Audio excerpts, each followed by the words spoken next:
Hey, what's happening?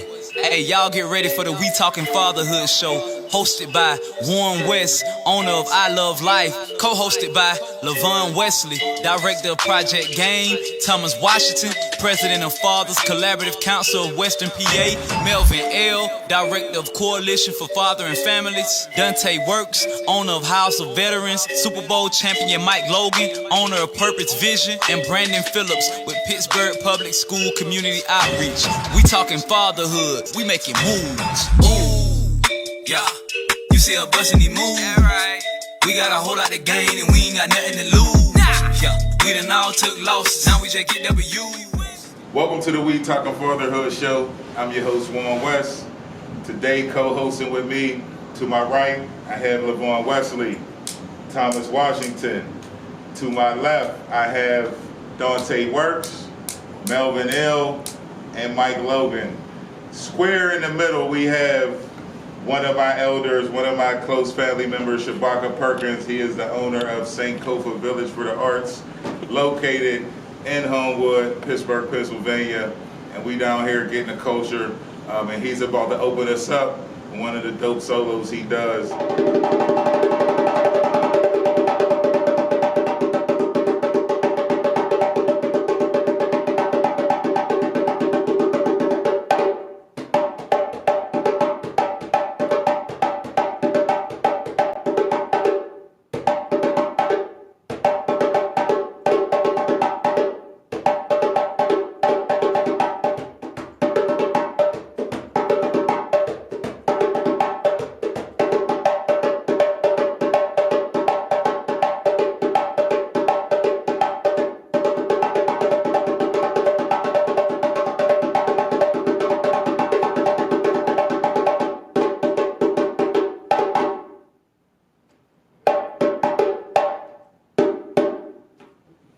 Thank you, sir. Thank you. We appreciate you for opening up the doors for us to come down here and have this conversation. As you know, we talking fatherhood, you feel me? And I just think us being hosted in a place like this, all the culture in this building, all the culture that you come from and that you teach to the youth, I wanted to bring our audience into the village, because pretty much that's what we are. And yes. And at the end of the day, we represent each pieces of the village.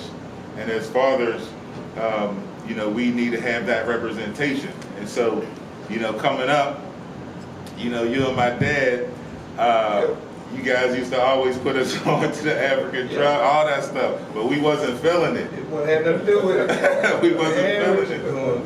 What are they talking about? Right, and it was when we went to the Million Man March, right? Yep. It was in the middle of the Crip gang. It was crazy, and so we was in Washington D.C. with our Dickie suits on and our Timbs, and we didn't want to be there. It was raining, it was cold, It was a whole bunch of dudes. We were young, you feel me? Like, we didn't really understand it, but as we grew, as we matured, we really started to see the significance of just being in that place at that specific time. When you got 1 million black men in the same place, standing for the same thing, truth and peace and justice and all that stuff. I was too young to kind of really soak it in then, but as I had my son and as I started to travel the road of fatherhood, I started to see what my cousin and my dad was trying to show us. Like, we have to be there, we have to be not only there, but we have to be of some significance to our children and pass down the lessons. Remember, we talked about in our last show that some of those lessons don't get passed down. And so if him and my dad wasn't in my life to even put us in that place of the Million Man March, there's no telling what other influence would have got me. So definitely appreciate that whole experience, and we always laugh about it because, like, I'm totally opposite now. Yeah. Like, we fighting the power for real. So, but I understand it. So with understanding comes change. And so, this is why we're here, to give the fathers some understanding on why we do what we do, why we stand, how we stand. And so I want to open our first kind of part of our discussion about the pride of fatherhood, right? Pride is a feeling of deep pleasure or satisfaction derived from one's own achievements or from qualities or possessions that are widely admired. So the pride of fatherhood, when I think about being proud, I think about watching my son graduate, right? Watching him overcome every obstacle that was put in his way. And so I feel proud that I was able to be there on the side of him, because there was other kids that was going through the same stuff that just didn't make it, right? So I was proud of the fact that, I had the courage, especially when I was young, to really just stick and stay. You really don't realize that until you kind of see your product move and grow. And so as he started to move and grow, that's when I really started to see, man, wow, everywhere he goes, they kind of say the same thing about him they were saying about me. So I'm very, very proud of the name, very, very proud of where I come from, the Wesley name, my sons.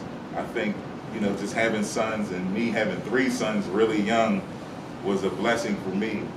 That kind of, it was one of them things that gripped me up by the shirt and said, hey, it's your turn now, what you gonna do with the blessing? So let's talk about the pride of fatherhood. Does anybody have, can anybody speak to just, being a proud father? Definitely. I have 4 sons. My first son was named after me. And hearing you talk about being with your son, him having your name, I had to be careful with that. And I realized something as I got older, and it was kind of selfish. Because not just for the history and the tradition of my family name, but I named him after me because I wanted him to be like me. But truthfully, I want him to be better than me. I want him to carry on the legacy of our name and to be able to grow where I didn't get to that level. You understand? And I went to the top level of what I was doing in my profession, but it got to be bigger than that. Right. You know what I'm saying? So I'm proud that, one, he's making his own course right now. Even though I laid a path for him and probably expected him to go that route, just because I'm like, well, look what I achieved. So I got to be careful with the pride versus being a proud father. You know what I mean? Because I think I was letting the pride come through, and it was more of a showcase than him carrying on the legacy of something bigger. Because if you look at me right now, and for people who may not know, I just assume that people know, I'm a Super Bowl champion. But that's just a profession of what I did. If I leave this earth after meeting you, and that's the only thing you can identify me by, I can't be proud about that. It got to be something bigger. I mean, even if you just interact with me and you just leave there saying, man, there's something about that dude, you know what I mean? I don't know what it is. He's just living life. He's happy. He's willing to be a servant. Right. He's helping others, whatever it is. And then you can say, and he is Super Bowl champion. Yeah. You know what I'm saying? So I got to be careful about being a proud father and putting too much expectation on my son versus, him doing what he needs to do, being responsible. And if he doesn't make it to the level that I made in my profession, but he's doing something else that's prosperous and helping others, then that's what I'm proud about. That's being a proud father to me. Absolutely. For me, the proud father came in whether my daughter and my son would spell responsibility. And that was my goal, because the example that I set for them was an example that they could gravitate to, take what they could take, that meant good things for them. But by and large, it came down to the whole fact that I never gave my son my name. Melvin Jr., no, I wasn't going to do that to him. I wanted him to have his own distinct name, his own distinct pattern, and he has that. And same with my daughter. And I think the proud moments is when I was able to stay in their lives. You know, I was just like Anwar talked about how his mother was at the school. I was at the school. So the proudest moments of being a father was being at the school and being supported. It was really being able to be there in the times that they needed that counsel or need that example. And so even today, you parent different as they're adults, but you're still parenting. My mother lived to be 92 years old and was still telling me what to do and was parenting. So you never end that. So for me, it was getting to be able to spell responsibility, be able to do things for themselves, to be responsible and productive adults, and they both are. And that's what it's about, getting them to be able to be on their own and do what they need to do. It's just interesting that we both talked about the naming of our kids, and I didn't realize that until I got older. You know what I mean? Because that was my pride right there. I got a son that's named after me. You know what I mean? Watch what he does.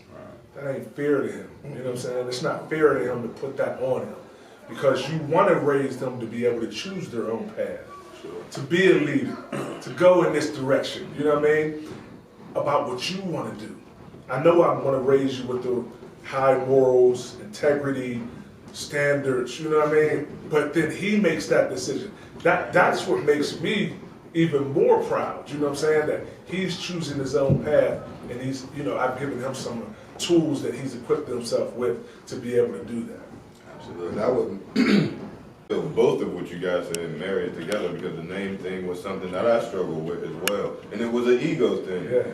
And I ended up going the other route because I realized, like, yo, you're thinking about doing this because of your ego. How did you realize that in that moment? Because I just caught myself. I'm a thinker, so before I make decisions, I'm always like rethinking them over and over and over again. And part of the reason, like, my two children's names are Morgan and Carter. Okay. So when I named them, I specifically named them gender neutral names because I didn't want them to be discriminated against. And then also I wanted them to almost be race neutral as well, because I didn't want them to be discriminated against. And as far as when their name comes up, if it's a job interview and things of that nature, because I know those things happen. So I just wanted to get rid of that. well, you was a brother to me. It was that age, like, 'cause I was just worried about having that son. It was him doing it, but kudos to you, bro. I struggle with it. And it's an ego thing, especially as a black man. If you've accomplished a lot, you know, we take a lot of pride in that. You know, and you don't know if you're going to. Luckily, you have a few. What, 3 boys? I have 4 boys. 4 boys. Yeah. So with me, it's like, and then you don't know if you're going to have another son. Right. You know. So, but I caught myself, and it kind of goes along with what Brother Mel said. I wanted him to have his own path. You know, I was like, you know what, man? I don't even want him to be associated. That he has my last name. So if he does something great, they know he's a Wesley. Right. You know, but I didn't want him to have my first name because I did want him to carve out his own path eventually. And the thing that makes me proud is my kids are young, so I can't speak to some of the great moments that you guys have had with your children already. But the proud moments that I do have as a father right now, that I enjoy more than anything, is watching excuse me, my kids live, for the most part, a stress-free life at their age, 3 and 8. You know, because I know those times are very essential when we're talking about the cognitive development and also them developing anxiety and things of that nature. So the proud moments is really me watching my son just willy-nilly super happy. And so those are really the proud moments, because I know a lot of kids don't get those things. Yeah, and I mean, to echo everyone, I have two boys, Kimon and Kay, and Kimon's my oldest, and their child, the mother of my children, at that time, you know, we were together and whatnot. She was like, you're not going to name them, you know what I mean, after you? I'm like, nah. One, there's too many Thomas Washingtons. 3,000 of them here in Pittsburgh. And I was like, nah, I just wanted something different. So, you know, I sat down and I was like, man, this is a different name. I think that, you know, this will craft out something for herself. So I was like, I really didn't want to fall back on that name, because, you know, everybody said the same thing. My parents, my family was like, why don't you name him after you? I was like, well, there's too many of us, one. But I also wanted to name him and have his own path and pathway as well. But some of those, like, when we're talking about pride, like, one of the things that I'm really proud about, and my son actually did something today, really, I was really, really proud of him for, because he made an error and corrected it and said, I'm sorry. Like, now you're growing and developing, because usually you would have been like, nah, I ain't do that. It was somebody else. So, like, him developing and learning, like, right from wrong and crafting out and being genuine and as honest as possible, you know, when children can be, is like really, that's a proudful moment for me. Like, that's something, that's a character trait, right? To be able to correct your wrong and say that you're wrong. A lot of, you know, men to this day, they don't do that. So just to be that way and be that transparent, I think that's one thing that I can really take away from, like, being proud of. And accountability in that modeling, you know, I always tell him, as myself, I have to be a model for you, but you have to be a model for somebody else too. So those are things that I always try to instill in him. Like, look, I know I'm not gonna do everything right. I'm a human. I'm gonna fall way between the cracks. Things may not work out the way I want them to work out, but I'm going to try my best to do what's right. And you should be that same way. You should have that same mentality, and you should, you know, do the right path. I think I'm well equipped to answer this after listening to everybody. I didn't take much. I wasn't very participating in the naming of my son and my daughter. We talked about it. I kind of left it up to their moms, because I understood the last name was the brand. We were just talking about sports. You don't see the jersey with their first name, it's the last name. When you speak of the Fricks, the Carnegies, the Mellons, you don't need to know their first name. It's the last name, it's the brand. And so when I raised my son, it was, you represent Works. You know, I don't care what they call you at school, you're Works. You know, that's how you're identified. And so last name for me was very important. Proud, I'm very, you know, and someone had pride versus proud, which was pretty, I like that, because, you know, pride usually comes before an issue, you know, because your pride always gets you in those places you don't really want to be. So there's moments that my son has done, and I'm proud of him for doing it. I'm also proud of the things he didn't do right, you know, because those are quizzes, so he could get ready for the exam in life.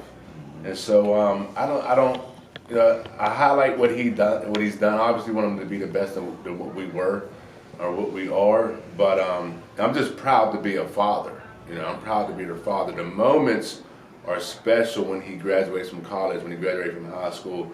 But I'm just proud overall just to be a father. And I want to throw my cousin on this one. What are some of your proud moments? Because not only, I mean, as a father, but then you as a grandfather also. Yeah, you got so much going on. I got a lot going on. I've been thinking about that. One of my proudest moments is that one daughter. She's 38 years old now, and had her with a storm. I'm gonna say a stormy marriage. I'm not gonna say all of it was bad, because it wasn't. You know, we had some good times also. But when her mother passed away, that's when that was my time. I was able to be in her life a lot more then, and it was tough, you know. But one of my proudest moments now is like when she takes care of her kids. She has four kids, 3 sons and a daughter, and to see her with her, she had limitations because her mother wasn't there. I wasn't there all the time to take care of her, whatever. But she's doing an excellent job taking care of her kids. But she slacks in a lot of ways because she just got that edge with her. That's where she grew up, with that edge. But she still takes care of her kids, and that makes me proud of her because she still goes to work, still takes care of her kids. She don't do a lot of hugging, and that's where granddad comes in. I give them all the things that I know that they need to have. Now, was I successful in all of that? You know, not really, because I have 3 grandsons. Boom, he knows. I got boom, boom, boom. The one in the middle, the time he was like this, he had that edge with him. Well, he's somewhere he don't need to be right now, but that's not because granddad or his mother didn't. I'm not gonna put any blame on her like that, but there's things she could have done while I was growing up that she didn't do, but okay, that's fine. And I'm gonna say me. I think maybe I could have done more to keep him from getting where he's at now.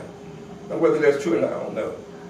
But I'm still proud of the ones that I do have because they're doing well. And I put all of my heart and soul into what they do. As their granddad, as their father, and as their friend, because I'm all of those things. For 30 years, Healthy Starts has been making sure that babies in Allegheny County reach their first birthday. Did you know that Healthy Start not only supports the mother and child, but we are here to support fathers as well? Here at Healthy Starts, we know and appreciate that fathers play a very important, necessary role in their child's early development. We have the support fathers need to understand and engage for a healthy pregnancy as well as the early development of your child. But that starts with taking care of you. If you have a partner who is pregnant, let us support you both through this life-changing journey. Reach out.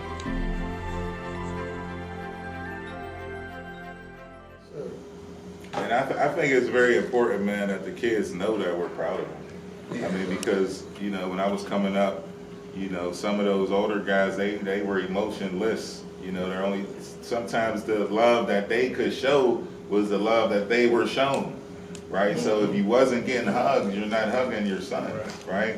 If you know, you have a game or event and dad don't show up and he just say good luck, you know, maybe because that's how he got it. But I just really wanted to zero in on the being a proud father, because it's one of those jobs that, you know, you can't recreate some of this stuff. You can't recreate some of the feelings. You can't recreate teaching your child something and then actually watching them walk that thing out, right? And then problem solve, and then mature, and then become these little people that we created. So I want to talk about the last name. So is that important? Have that spot. Let me say something like that, man, because I struggle with my last name. Because what happened, my mother met my father when she was 16. I remember the story. He used to walk coming from work, used to steal, and she'd be in class. And he would wave at her. She used to tell me the story like he was 25 years old. But he used to always wave at her, you know. Well, she ended up getting pregnant, you know, by him, and had me, and from how the story goes, that when I was born, he said I wasn't his. And of course, my grandfather, your great uncle, wanted to beat him up for what he said, you know. But that's the way it went. They was together for a year, and then he was gone. But she named me after him, Moses McKinley Perkins Jr. Well, I struggle with that to this day. You know, I would never name my son, if I had one, or you know, after me, because of that same reason. My daughter named her oldest son after his father. I said, don't do it, because I knew the brother was struggling. He was trying to do right, but I knew he wasn't going to do it. And she named him. He's a junior right now, but I'm convincing him, trying to convince him to change his name. But he's a junior right now, so I struggle with that. I don't think a child should be named Adam after their father. See, that's a good point that you brought up now when it comes to the last name, because as we say, you know, at least I would say it's important. I don't know if you guys would concur with that, but I believe it's important. But it goes back to, it should be an honor that you should have to earn. Now, we're going to give you this opportunity. Traditionally, the male, of course, takes the child takes the male's last name. But if you're an absentee father, or you know, or whatever the case may be, what right do you have to have another individual walking around with your last name? And again, let's say your son becomes something of some sort of success or highly esteemed in a certain career path or whatever the case may be. You know, it's up to that child, of course, to want to have a relationship with you, but what right have you earned at that point to be able to say, that's my son or my daughter, and they have my last name, and you didn't do anything to pour into that child, whatever the case may be. It could be conversation, you know, it doesn't have to be purchasing things, it could be giving them knowledge or whatever the case may be. So that puts another perspective on it as far as, yes, for sure, I think the last name for me, you know, is major for the kids, but now, saying that, it's like, hey, you got to earn that as well. You know, you got to show that you're worthy of having another being walking around here with carrying your last name and that you're going to pour into them. And so for me, like the first name, so my oldest son's name is Tawan, right? And my first name is Anwar. So I didn't really want to, him to have my name for the reasons that you guys kind of, laid out. I just think it kind of puts them in a box just a little bit, puts that expectation of you on them. And let's say we all go to the same school. Oh, I remember your dad. He used to do this, and now there's a comparison, and now you can't really live your life and be the person you want to be because now you're always getting compared to your dad, and it may even cause an issue. I want to add something because you said it's the last name, and I think that's the thing that we got brought into by European traditions. And the reason why I say that because in Africa, last names go a long way, but it's the first name that's the most important, and they all have a meaning. When they don't name their kids before, like it might take a few weeks or a few days before they even name their child. But every child's name has a specific meaning. You got the last name. There's cameras all over Africa, Kietes all over Africa, whatever. But it's their first name is the one that has the meaning. They name their child, it has to have some kind of meaning. So it's not the last name, it's the first name. So I think that's just the thing that we got sucked into. What name your child, Moses Perkins Jr., the second or the third or whatever, fourth, fifth, whatever like that. That's just something we got. So that's another thing, what is your child's name? What's your child's name? Carter. Yeah. What does Carter mean? Well, I actually also named him after Carter G. Woodson. Okay, but you named him after Carter. That's fine. Yeah. But what does Carter mean? My question would what be, does Melvin mean? What? My son's name is Brandon, but what does it matter what his name means? Because it means a lot when you got your son. It means something to them. If your son's name, just say Shabaka. Moses even has a meaning. Right, there is a meaning, but if I say, son, your name is Brandon, and this means A, B, and C, I've now weighted him down with a tool of measurement according to his name. You think? Absolutely, because I told him, I named you because of this. Okay. So, I know in history in the Bible, they would name their child with a meaning, and one woman had a lot of pain, so she named her son after meaning painful birth. But if I told my son that, he now has a compass to expectations, which we set them up with expectations with the meaning of their name. So if it's just Brandon, and then Brandon says, well, my name means to be A, B, and C, they might feel compelled to meet the name. I don't see anything wrong with expectations of your children, of your kids, children. I don't. Got to raise my hand on this one. just to interject. I know this is the fatherhood show, but we're forgetting it takes two to have a child. We're talking about earning that right to give our son that name first or last. I don't have my father's last name. You want to know why? He didn't marry my mother. Did he earn that right to be able to name me? Now, she named me Mike, or Michael after him, but she said, you're not my husband. That's your son. There's some responsibility with that. We talking about fatherhood. If we really want to talk about fatherhood, we're talking about we got all these rights. What about the mother? She's the one that endured the pain. She's the one that carried them for 9 months. I ain't gonna lie. I ain't consider my ex-wife in naming my kids. I didn't even consider it. I did the MMM thing with all of my first batch of children. You know what I mean? Not even consider it, because I got the older and I got the younger. We're really diving into it. I got a 23-year-old and 2-year-old. You know what I mean? When it started over, right? Yeah, when it started over, hit the reset button. But again, I'm trying to do it right. You know what I'm saying? But I think not one of us really mentioned the mother in naming. Do we just have that because we're men? Well, in my case, my wife and I talked about the names we were named our children. Matter of fact, there's a power in the name. You see, in the name that you give your child, it's not as much as you're looking for them to be like you, He wants some immolation, but he wants them to be themselves. And so when we started talking about what names we want to name, our son came first.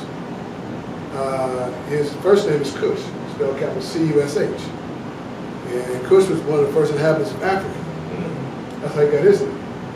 His middle name is Murad, which is named after an Egyptian sheikh. So it's Cush Murad, then he has Il. My daughter, her name is Primera. We named her after the pyramids of Egypt. That's how she got her name. This is a discussion we had about it. Her middle name is Adam, and then Il, of course. But the point I'm trying to make is we had a conversation about it. And it was about how do we make sure that our children have names that they can respect, be able to explain, be proud of.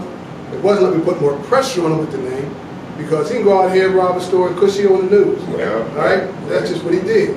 But at the same time, Cushie will go out here and he did something that was to the good, Cushie on the news. So it's really about how your child begins to take what you give them and begin to chart their own way. So we had conversations about it, and I agree. There was no way I was going to take the full responsibility of naming my children. And what you were saying, the meaning behind it, if we're being true to who we are as human beings, we always want some type of dramatic or story behind something, right? So the name, how you were able to sit up there and really break down each one of your children's name, there's a story behind them before they even start and say their first word. That's super dope for a kid, to where you can sit down with your kid and say, son, daughter, we named you because of this, that, and the third. Now, their mind is already outside of this matrix of what the United States is or whatever the case may be. Now they're interested in Africa a little bit more.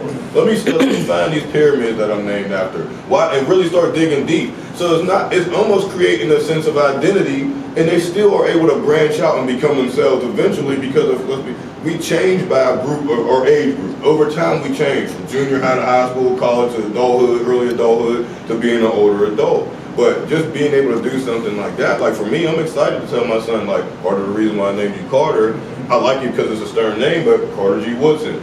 And I'm going to explain to him who Carter G. Woodson is and why he's significant to the black community and what contribution he made to America, right? So that's just a tidbit, I'm throwing it out there. I'm not trying to make him a historian or anything, but now I planted a seed so he knows my name has a significant meaning to it right now. And I am significant. My dad took that much time to put meaning in my name. Let me get some name that you can really proud of. Just want to get that. Yeah, I don't know a person significant enough that I would name my son after. I just don't know nobody. But that's the reason I named my son after me, though. Because I'm thinking I'm going to be significant enough.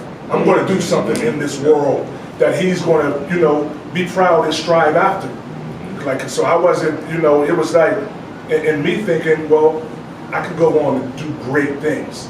And then he can strive to be that. Like you named your son Carter, he can strive to be after, this is why I named you after this great man. And that's what I'm talking about, legacy. When I leave here, I should be known for something other than just playing football. You know what I'm saying? So to me, I'm like, what's a better model than myself? Because I know what I'm striving to do. If I live my life with the purpose and the integrity, you know what I mean, that I know that I was created for. You know what I mean? The junior thing is where I'm having an issue, is because I just didn't want the world to give him that expectation. That's what you were talking about, naming him after. I didn't want the world to give him that expectation to just follow after exactly in my footsteps. Because automatically they see him, he's a nice built looking young man, they're like, oh, I know you play football. And he's like, no, I'm a hooper. You know what I mean? And I'm like, set your own path, son. Don't let them put that on. Were you kind of nervous when you named him after yourself that he wouldn't naturally have that connection to sports or football that you had? No, I was 25 when my son was born, 24, 25. I thought he's going to be the next NFL player. That was my thinking then. It wasn't until his 21st birthday that I wrote him like a 10-page letter. And when I was writing, the pen was just going to that, and it just went into that, why I named you after me, why I named you a junior.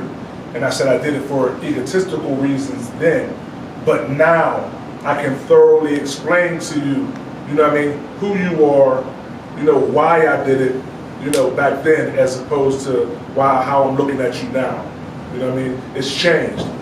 I'm happy that he has my name, but I hope he understands the direction for his life isn't just from me putting those demands on him. You know what I'm saying? What you think about the hyphenated last name? Is Hyphenated, there a respect or is that a disrespect? Like Mike was saying, when you have a child outside of wedlock, then the mother didn't marry the father. But I think the hyphenated name, I think as the father and the mother, the child is a unit of both. And so the hyphenated name, if this works, whatever her last name, that's cool because it identifies your parents. And, you know, and for me, there's a scripture that says, honor your mother and your father so that your life be longer. And so no matter what my dad did, I carry his name and I respect it. And when they say they find out who my real dad is, they're like, whoa. But now they have to say whoa again because you changed the whole brand. The last time we checked in on that brand, it wasn't the most popular brand on the shelf. But now that I know you have taken the brand. And so now that tells me that I've done something to leave that legacy that I'm trying to do. And so when I like to give my son empty vessels. Because anytime I give him a vessel half full, I've already manipulated that variable for him. When it's empty, it's son, here, I'll give you the vessel, the thing that you need to get there. And then you fill it up with what you think you need to get there. And if you need some help on the way, but if I give it to you with your name meaning this, it's half full, the vessel's half full already. Here's your name, this is why I did it after this person. And so from me being a father, my goal was to continue to hand them empty vessels. So when he pour in, I pour in. But if I ever gave it to him half full, I didn't give him an opportunity to fulfill what he wants branding to me. You know. So there's power in the name.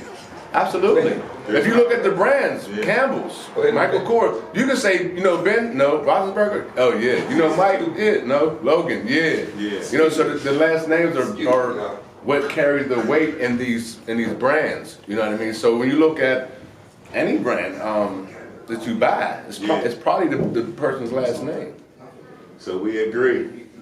Power in the name. Whether it could be good power or it could limit. Cause they could put LeBron on a jersey, Right. but they don't. Well, they don't. Yeah. It's his name. It's the James legacy.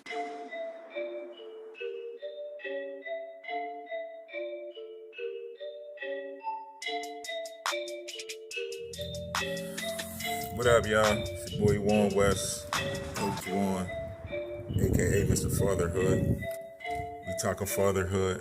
This is the We Talking Fatherhood survey video. Listen, if you got something you want us to talk about, fatherhood is close to your heart. What I need y'all to do is, if y'all want to be a part of the show, if you want to be a part of our video segment, shoot me about a 10, 15 second video. Ask your questions, give your concerns, and me and my crew will tackle the topic. I want to hear from the people. And we'll do our due diligence to bring you some good information. So drop the 15-second video, ask your questions, give your concerns, and then we'll weigh in on it. Drop it to me at warrenwest412@gmail.com. We talking fatherhood, man. You feel me? Yeah, we come in the name of the Father, so it ain't no way we can lose. Ooh, yeah, you see us busting these moves. You see it? We got a whole lot to gain and we ain't got nothing to lose. Yeah, we done all took losses, now we just get W. Yeah, we come in the name of the Father, so it ain't no way we can lose. Ooh. The question I'm gonna throw out to the fellas is, where do you think the disconnect begins between the father and the family? Mike. I think the disconnect for me is in the relationship that you have with that child's mother. And I think there's people who think that fatherhood is just when the baby comes out, now I became a father. No, that relationship started, fatherhood started, you became a father when that sperm hit that egg. What type of relationship did you have with that child's mom? Were you connected to her? Were y'all just boyfriend and girlfriend doing y'all thing, you got caught up? So for that 9 months, while that baby is being nurtured and carried, and what type of relationship, what type of rapport did you have with that child's mother at that time? Because they're getting all of that. Were you there? Were you there comforting her? Were you embracing her? Were you sympathetic to her struggles and pains? Because they felt all that. So when they come out into this world and they lay that baby on the mother's chest, that bond is something that's unbreakable right there. You know what I'm saying? But to you, they're not connected. So if you don't have a connection with your mother while she's nurturing that baby and carrying that baby, I think once they come out, the disconnect is already started. Now, I'm not saying that you can't have it back, but I'm just saying you got to think about that. Everything is developed in that stage, you know what I mean? How they're cared for, how they carry themselves, what they eat, all of that stuff. So when they come out, you know what I mean, they already have a connection. But what is your connection to that child? So for me, I think it starts just that deep. And someone else can expand upon where it goes after they're born. But to me, I think there's a lot of disconnect with people that happens from the time that they're impregnated to the time that they're birthed. Can we take it a step prior to impregnation and saying they weren't connected because they weren't married to begin with? I mean, you can say that. I mean, but you still have a relationship. You know what I mean? But you have a relationship, but you're not connected. I mean, if that's if you believe in marriage. Oh, no, no. That's what I was going to say. From a biblical interpretation, yes. Because when you're married, the connection is already established and it's agreed upon. The two become one. Right. So that. So so if you're not married, there's obviously going to be a disconnect because you're not committed to this relationship. You're a boyfriend and girlfriend. And so when you have sex, it's like sexual intercourse is you enter the course of someone else's life through sex and not even know the course that they were on. And so then when you find out the course, it's like, oh, I didn't sign up for this. Oh, there's a baby on the way. Well, I didn't know this was the course, but I entered and now, so I think ideally being married would be the best situation. But for me, that would be the first disconnect. If you're not married, you can assume it's already going to be a disconnect because I'm not committed. We're not committed. I think the disconnect is really centered on, in some ways, in understanding what it is to be a parent. When that takes place, whether you're married or not, whether you have a strong relationship, whether you don't have a strong relationship. To me, the centerpiece of it is the child. Understanding what your role has to be, whether you're the father, whether you're the mother, that child needs to be nurtured. Once it comes out, you got to begin to lay that foundation for that child. So for me, it's about understanding what your responsibility is and owning up to that responsibility. To me, that's where the disconnect comes a lot of times. Because you can be married and still be disconnected. But also even say expectations of, what are your expectations of me and what are my expectations of you? Because we could have been connected. Right. The connection, the disconnect came once we may have had our child and have gotten married, and then it's like maybe we haven't, because let's be honest, a lot of us who are married don't necessarily follow those vows to the T or very Christian-like or Catholic-like or whatever on our day-to-day. So the disconnect could come sometimes when it comes to expectations. So let's say I am committed in my mind, to me, I am committed to this individual, right? I do have a child with them, right? But my expectations of what a father is, it might have been of what I've seen from my dad, right? So that might have been every month my dad drop off some money and give me a pair of J's, right? So as a father, I'm going to work, I'm buying the clothes, I'm paying the bills, I'm here, but I'm not here. You know what I'm saying? So therefore, in my mind, I'm a good dad because that's what I've seen as a father. And in your partner's mind, I need you to be here a little bit more on an emotional level, being here, being physical with the kids, playing with the kids and things of that nature. So that's where your disconnect will really start to come, and then it's going to ultimately affect the kid because your relationship is going to be bad. What a lot of people saying, I'm not a Christian guy or anything like that, I'm a believer in God, I don't really subscribe to any denomination, but what do they always say? What, you're supposed to save your spouse first before you would save your child. So with that being said, we need to make sure our connection is tight and strong, and then in turn, our kid is going to be fine.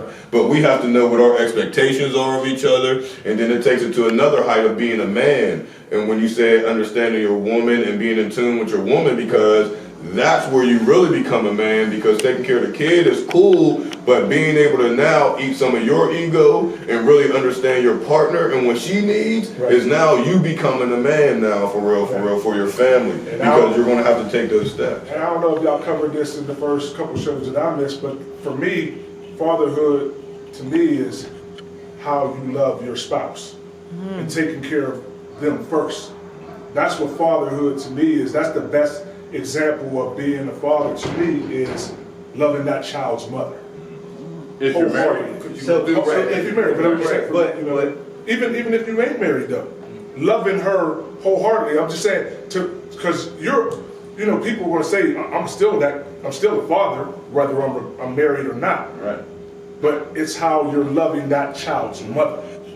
So what if you don't love her? I'm just saying, you still can respect her, you still treat her, you still, there's people that you may despise, but you had a child with that woman, and your son, we're putting traits into them now. Even though you ain't together, how are you treating her? I think that plays a bigger part, right? So me and my kid's mother weren't together. I had both of our children by her, and when we broke up, it was hard, right? Like this was one of the most devastating things that ever happened to me. I couldn't eat, couldn't sleep, couldn't do anything, right? But we had a terrible relationship from, our whole relationship wasn't bad. There was good parts, bad parts, but not a relationship. But after we broke up, it was terrible. We had a lot of friction, a lot of anger, a lot of animosity. Not until recently, I want to say recently, about a year and a half, we actually put our emotions aside, right? Took all of our emotions out of it, and the key part is our children, right? We have one of the greatest relationships. Like, I respect her. She has another child by another man. I respect her. I respect her child. I respect even her boyfriend. Her boyfriend. Me and him didn't get along at first, but I think being able to respect her and understand, like, I loved her at a point in time, right? So like when people say, "Oh, she's terrible. She was this. She's that," you know how we do. We get mad. She wasn't nothing. But once we love that person, that same person that you say didn't do anything for you, didn't cook, didn't clean, you know what I mean? Put a half pamper on a kid running around, that person, you still love that person. You love that person at a point in time. So you can't be negative in that approach towards that person. I think that's the one thing that we always do, is we want to bash and point blame. What is your blame in a situation? Where was your part in that relationship where it could have been better? So just taking all of that and getting back to the original piece, like the disconnect comes in. One, yes, when you do not respect the mother of your children. I'm tired of baby's mom. I'm tired of baby's dad. If you it ain't a baby. It's like a baby's, infant to about one. Like after that, ain't a baby. So it's child's mother, child's father. Once you don't play and put that part in the fact of caring for that person or even respecting that person that you got a child with, that's when the disconnect comes in. And when you do not take care, what Brother L said, when you do not take care of your responsibilities, which is your child, that's where the disconnect comes. It doesn't matter what the courts say you can't do. You have to step up as a father and be like, look, this is my child. This is where I'm going to have to where I have to insert myself and be positive. So I just want to go back on record. Mr. Wesley made a comment saying he likes to keep it $1 billion, right? He did. He keep it 100. They did say, let's keep it 100. Most of us don't carry our vows to a T. I want to go on record and say most of us do carry our vows to a T. If we keep it at $1 billion, stop saying otherwise. Stop saying otherwise. We have 60% saying otherwise. Let me hear what you got to say on the disconnect, cuz. What you got to say about it? I think it's pretty simple. And I'll tell you a story about when I was about 13 years old. Old man, his name, we call him Lovey. We was all standing on the corner talking shit, you know, like we do. Like we know how to do this, we know this. You don't know this, you don't know. So old man Lovey, old man Lovey walked up on us and said, man, y'all don't know nothing. What y'all know? What y'all know about love? You know anything about love? Yeah, we know about love, Lovey. What is love? He said, oh, love is this, love is that, love is this, love is that. He said, y'all don't know a damn thing. What you mean what love is? What is love? He said, you know what love is? He said, no, what is love? He said, understanding. Bam, that's it. Everything is based on understanding. What do we want out of life more than just to be understood? I mean, that's relationships, is understanding. To add to what Brother Barker just said about understanding, we'd like to say that understanding is the rock which man builds himself. So you build yourself up on that understanding. Yeah, I mean, understanding is That's everything. very important. That's right. And everyone here is taking accountability for us, our disconnect, but the media has a big role. Absolutely. The music has a big role in disconnect. Right. Because they show it. Before I got her pregnant, I was watching Too Short. So when she said she's pregnant, I'm like, you know what I said. That's what Too Short said, right? And so media has a role in this too. And But how today they- with social media. Like media is, so now media is not just cameras, it's the internet. It's like invisible. It's on your phone. It's behind the closed doors. How do we control that narrative? I mean, it's so difficult. I got 3 sons. I got a daughter. My daughter can't wait to have a phone. She's 7. She don't know she ain't get one until she has to have one, right? But it's just like everything is at the palm of your hand, right? Everything in the world with no understanding. That's it. So, Yeah. you know, you got this invisible enemy going against everything you're saying downstairs in the living room. But when he get upstairs, he in the room, and this is going against everything we believe in. So how do we control this It's thing? tough. But they could never invade the village until the men went off to war. When the men weren't present, that's when they had access. So in your house, if you're the guard at the gate, You say turn the phones they in? can't come in. They turn their phone in, they check it in. I want to see it. There's passcodes. There's Comcast offers child appropriate stuff. YouTube does too. But we have to be in those places, in those spaces, to make sure with their access, and the government don't get to tell me what my son get to watch. If I don't want no TV in his room, he ain't got no TV in his room. If the teacher say he need a computer, it'll be my computer. And so we have to make sure we don't allow them that privacy, because they're kids. But he needs a privacy. If he needs privacy, he need to get a house. And so this is my house, and I run that. And so we can't take off the filters of our home because everyone else is doing it. We still have to we still have to be the man in the house and protect our kids and what's being downloaded, the video games, the music, the content, all of that stuff. It's our responsibility. They ain't nobody else's, ours. I agree with that to an extent. Because I think I agree with that to an extent if this was, I would agree with that 100% if this was 1950. And I'm just being real with you. Because I can turn the TV off, and that's all I gotta worry about. This is 2021. Even your 7-year-old daughter who doesn't have a phone don't mean her friends don't got a phone and she ain't stayed the night over there or just kicked it for a couple hours. And now, like you said, the father's not, sometimes you're not going to be around. So you do have to control what enters your home to a certain extent. You absolutely do. There's no debating that. But I also believe you have to provide perspective.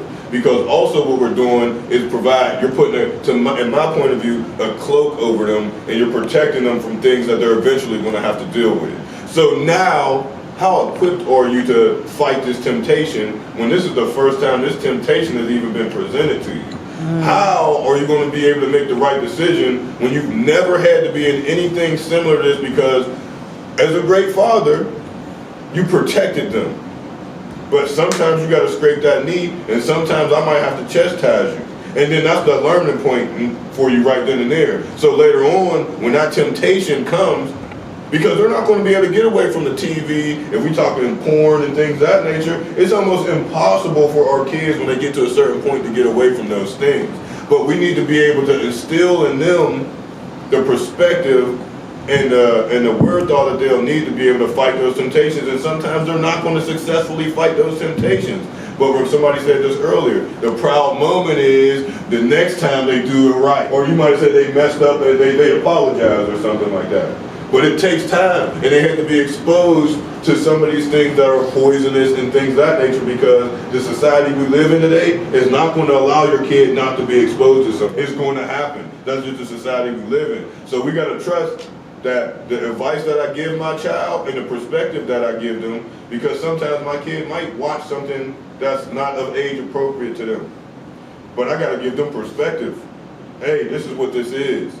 This is what's going on. This is not reality. So you saying expose them first? I say if they're exposed to stuff, I'm not saying expose Like the them. vaccine. No, I'm not going to say expose them first, because that's almost going along the lines of taking, you can take that, that's a broad statement. That's just like me Well, saying, expose them, if you're the father, expose them to it with that, not the cloak of protection, but a cloak of understanding. you got to have enough understanding of where your kid is okay to have those type of conversations Right. with you. Or you won't even know what your kid's being exposed to. You think your kid ain't never seen porn a day in their life. They might have, their friend might have a stash after class, and you don't even know. They on the phone on the bus on the way back home. Like, you don't know. It's just that easy. You don't But that's know. raising your kids with the if. But you also got to look at this too, like that understanding piece is very important, right? Like what he's talking about. And my son was listening to some music. Where? In your house? On his phone, right? In your house? There's two different homes. So there's two different homes. So I know you're gonna bring it up, but yeah. So at his mom's house, he listened. You know, he's allowed to listen. You know, listen to music, and so he's listening to this song. But I think it was like Juice WRLD or somebody like that. Something So, crazy. Yeah. So I'm like, what you listening to? So he's like, yo, you just don't understand. You old. I was like, okay, cool. I said, all right, here's what I'm gonna do. I'm gonna let you listen to it. We gonna listen to the song together, and we gonna go through the lyrics together. Then I'm gonna let you listen to one of the songs I like from my artist, and then we gonna listen and compare, right? So I did Nas. Gave me one of the Nas hits, the old ones. He was like, this dude is deep. I said, yeah. See, this is the difference between music that I listen to, the music you listen to. We just compared, but I think it was just like an understanding piece too. Like he only knew but what he knew, right? And I think like us really trying to block things out was, you know, I was younger. He would block that stuff out. No, you ain't listening to that hardcore rapper that rap and, you know, Too Short and all them other things. So he was like, no, you ain't listening to that stuff. But he never gave me content behind it, right? So it was just like, as I got older, I wanted to listen to that stuff. He told me like, yo, yeah, like I got curious. Like, why do you want me to listen? But those are things like, those, I think that understanding piece is very important. Just to like, for me to swallow the pride and be like, nah, I could have just easily said, no, you can't listen to it. I just was like, no, I want to understand why you like this, and I'm going to put you onto something that, you know, I like, so we can have that conversation. So next time this comes up, like, oh, Dad, can you listen to this song? You think, when you think about it, and we can talk, we have dialogue around it, instead of just always shutting it. Like a lot of times we shut kids down and shut them out for what they're doing, and not really trying to work with them to understand. There's a point of, yeah, I'm your daddy. There's respect level, but also there's a point that we have as fathers. I think that we have to give to our children as well, so they had to understand and grow and develop. And I think we don't want to be hypocrites. It depends on how you were raised and how you came up. I did a lot of bad things when I came up, shady little things. But not because I was a bad kid, it was because the culture that I grew up in, some of the things that I look back on, I'm like, yo, we were tripping. But when I was actually doing it, it wasn't a bad, it wasn't even a bad thing for real. So it's like with that situation there, it's like, yo, for me, that would have been an opportunity for me to self-reflect and say, LeVon, you listened to Too Short when you was coming up. So like you said, let me hear this stuff, though. Okay, cool. Let's break it, like you said, let's dissect these things. Like, and I've done things as a school teacher. We've broken down one hood. Actually, my boy Farouk came out to Penn State, and we got the boys from the SIS. We did a lyrical analysis class. Let's break down this Tupac song. Let's start breaking down the content. And when they break down the content, I think it allows them to be exposed to that stuff more and be able to keep life in perspective now. Because I know this is not all true. I'm listening to the content of the lyrics. and things of that nature. So now I'm able to really get a grasp and understanding of what I'm listening to, so I don't fall deep into this, I'm a thug, I'm a pimp, I'm a hoe, I'm a this, I'm a whatever. The music can't even control me like that, because I'm able to put perspective behind this music, because you want to know why? Me and my pops trade songs together, and we break songs down. And you want to know what we got to do? You got to trust your kids, dog. You got to trust them at the end of the day, and trust that the man that you trying to make them, or the woman that you're trying to fill them up to be, that's who they're going to be. And sometimes they're going to go left. And that's how you break it, though. We talk about the disconnect. Disconnect is breaking apart. When you come back and stay connected to them consistently, and y'all continue to have those fellowships about music and things of that nature, you're connecting back to them. The disconnect is when you break apart from it and you just let it go. You know what? I wowed out when I was young like that, so I'm gonna let him do that. And let him learn on his own. Saying. You know what I'm saying? That's not what I'm saying. No. You said let's not being a hypocrite. He said Your mission perspective was here and there 100 times. But then he said he'd come back and he'd trade songs with his pops and say, this is what I listen to for this reason. And he says, well, this is what I listen to. Let's stay connected on that. So when he listens to this music now, he's going to be thinking about his pops. You know what I mean? Even when he's with his boys, he's going to be like, man, I'm wilding out and I'm doing this, but I know in the back of my mind, he's going to have a connection to his pops. Yeah. You know what I'm saying? Totally. And I think when we keep talking about disconnect, and disconnect is breaking apart and staying away from it. When you don't keep reiterating to, you know what I mean, your family. We talked about, he said, what's the disconnect of, you know, the father from the family? We got to keep connected to that family, even if you are apart, even if you're not with that person. You still connect with them, and you have that rapport, you have that understanding that you're going to keep continuing to pour into one another. It gotta be, because if I mess up, if I know I messed around and watched something I know I ain't allowed to watch at the crib, why would I ever come to you and tell you? If I really got a question of why would I? Because you're gonna scold me. And you might not even scold me. You want me to understand, son, you can come to me. But you've never showed them that they can. Because it's like, this is my crib, this is that's gonna happen in here, and I'm not saying we can't be that way, but I gotta be able to leave you some. But when you see the opposite, you see kids today, 13, 14 years old, running the house, making the decisions because we were able to sit down and share and be on the same level. There has to be a distinction of parent and child. So when you're parenting, in the parenting process, you're also given direction and explanation that this isn't a dialogue. This is a parent, and I'm saying the music is wrong, this is why it's wrong. We don't have to share anything, because I'm not looking for you to get understanding, because I'm the parent. So as the parent, out of love, and you're my son, I'm teaching you while I'm teaching you. And so once you got it, I don't have to sit down and explain it anymore. I explained it. After that, you make the decision if you want to continue to listen to it. But I've already told you, the poison is like Adam and Eve. The tree, you can have everything you want. Don't eat from this one. If you do, you die. That's it.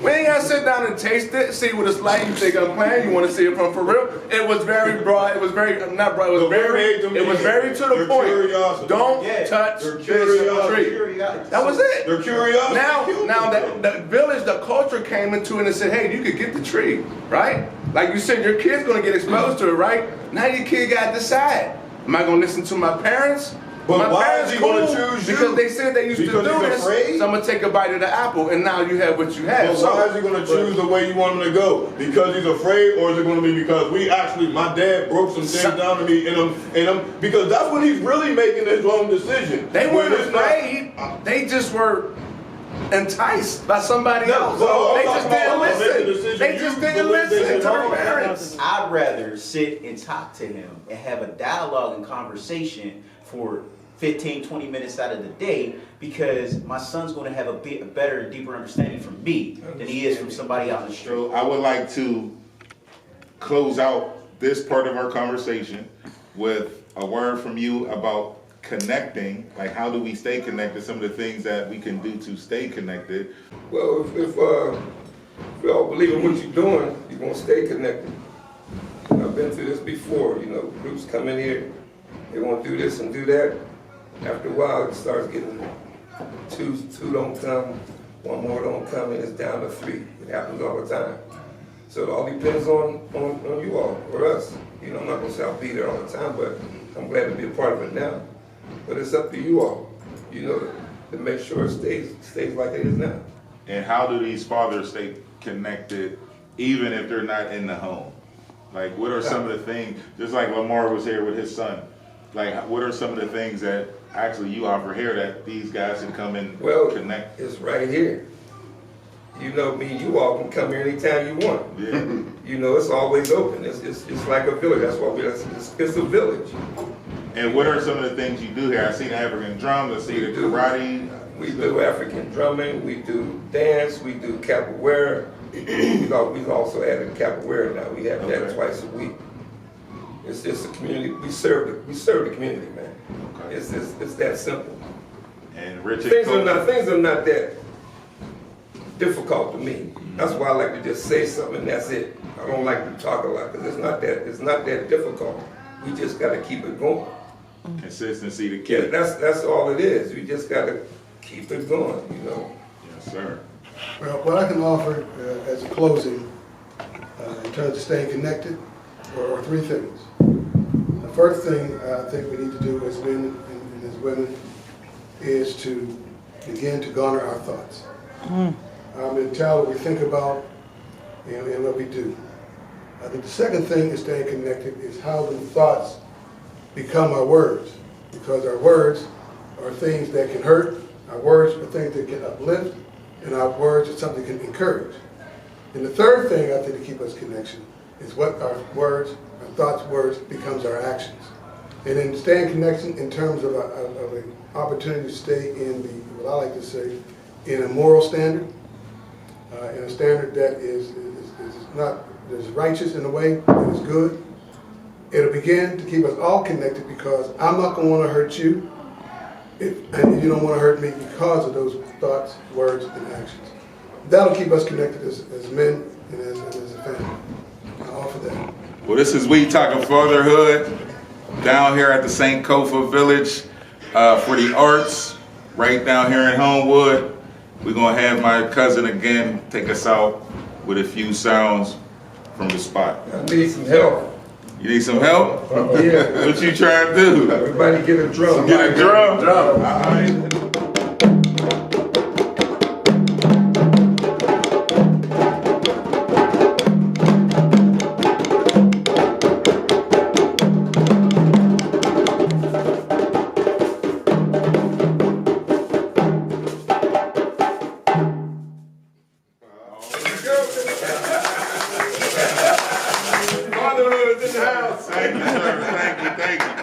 We talking fatherhood, we making moves. Ooh, yeah.